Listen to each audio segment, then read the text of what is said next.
Oh, we have them all the time. I think the one I probably remember the most was about 2-3 years ago. I was in Manchester, which I'm from Liverpool, so it's not that far away. I went to go and see a band called Architects, who opened the main stage today, and their drummer at the time was 15. I don't know if he's around somewhere actually. I'd love to meet him. I think he was 15, and he's probably the best drummer I've ever seen. And it made me basically want to give up playing the drums. Because I watched him and it was hairs on the back of the neck, goosebumps shit. And I met him afterwards very briefly. You wouldn't remember me. And I was like, man, you're the best drummer I've ever seen. And he was like, oh, I can't play.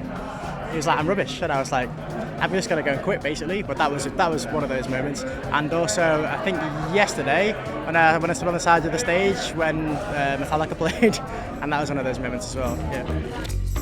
It's one thing trying to make music that you think people will like, and one thing trying to make music that you like that you hope other people will like. It's a different thing. So if you try and make music that people like, then it's not necessarily what you like. Then if people like that but you don't like it, then it's not going to last. And I see a lot of bands do that.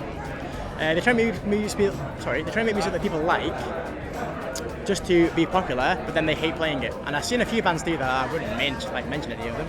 We would rather play music we like and hope that other people like it.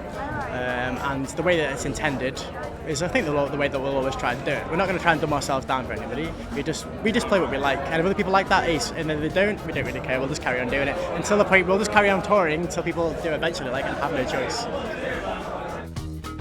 Bands that I've kind of got into recently, there's a band called Balance and Composure from America, and it's very strange. It's kind of a middle sort of ground between bands like Oasis, I guess, and hardcore bands like Comeback Kid and stuff. It's weird.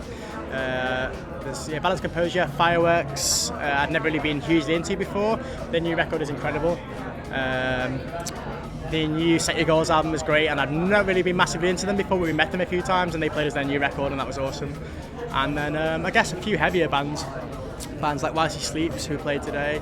They played just before us. I'd never really heard them before Slam Dunk, but they're awesome. Yeah, they're definitely ones to look out for.